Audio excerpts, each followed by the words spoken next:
Hey everybody, this is Rice Bonds, Montana DeYoung back here with you again. So I have a one card mail day. I'm not even really sure if it's a card worth having a video for, but I figured, hey, why not? You know, I only have one card to open, so may as well do it on camera. Before I do, I just figured I'd explain the reason I put some of these cards over here. This card here, don't remember if I've talked about it before in my previous videos, but this autograph is from 1999 Stadium Club. It's one of the first autographs of Bonds I've ever wanted, just because I had been chasing the Illuminator from this year of Bonds from a really early time in my 90s collecting story.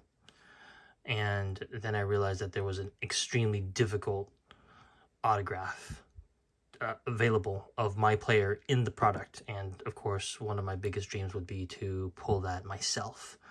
Turns out this card, along with 4 other autographs, only appeared in Series 1 retail, meaning if you bought hobby or if you bought jumbo packs, you weren't going to find it. And only 1 out of every 1107 packs had an autograph in it, and those were the odds, 1 out of 1107.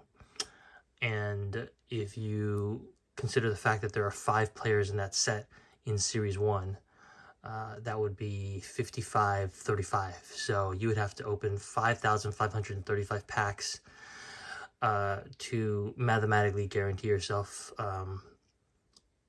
the ability to pull this card and, of course, the other 4. 5,535 would be the amount of packs you would mathematically have to open to get all the autographs, and the only way you can guarantee yourself this autograph is to make sure you get all of them mathematically. Anyways, this card is incredibly difficult to pull. I've been wanting it for a long time. It was on ComC at one point for like $99 about 3 years ago, and I never pulled the trigger, and I've always regretted it. It's a very basic card. It's stripped down. It's not fancy. It has the cool certified autograph issue stamp from Topps, which is always nice. But I mean, there's nothing particularly outstanding about this card. It's just so incredibly rare from such a set that I identify with. You know, I collected long enough to remember when Stadium Club came out in 1991. Hated that set. Left the hobby a couple years later, only to come back a few decades later to find out they really did improve things. These cards are actually so cool. Look, in the 90s, they would actually have splits on the back. There's information on the back of the card.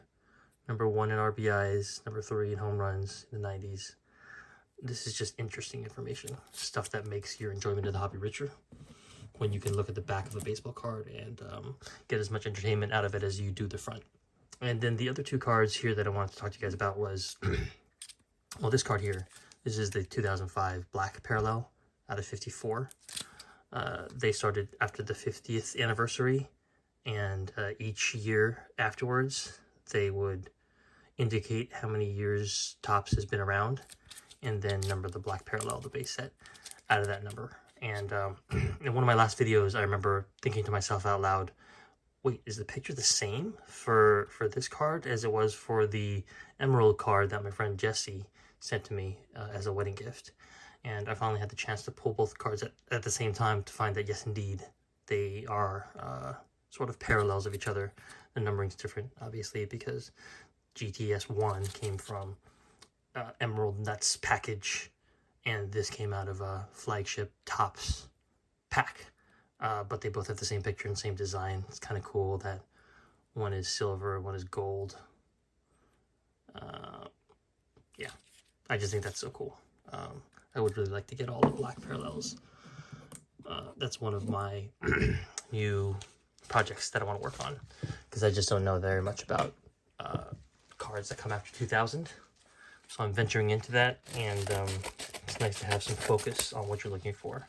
So that'd be really cool. Hopefully they won't be as pricey, because they're not refractors. So maybe it won't be quite as nosebleedy as some of the other cards. Oh, neat. Okay, so Yeah, so this is I think this is the 2001 Topps base set that was released for Topps employees. And I don't know how many rumored sets there are of this, but there aren't many. And most of the sets are racked with a serious issue of snow. I mean, for whatever reason, these employee sets must have bricked where they were stored. Because if you go online and you check these out, most of these cards are really stripped of, the front.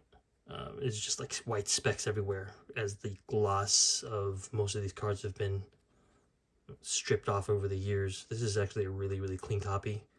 Came from a guy who had basically the entire set, looks like, on eBay. I was able to get the subset here, the League Leaders subset. And it has double-sided, so Jason Giambi on the other side.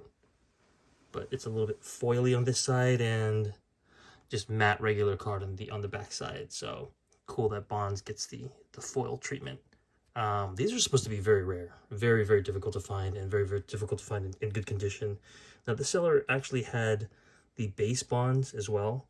Most of the base cards from this set that he had were graded, so it seemed like he put the set together himself and may have graded the base cards himself. And I went and looked at the pop report and found that, yes, indeed, my understanding of this set was confirmed. There are very few high grade or even medium grade examples of cards from the set.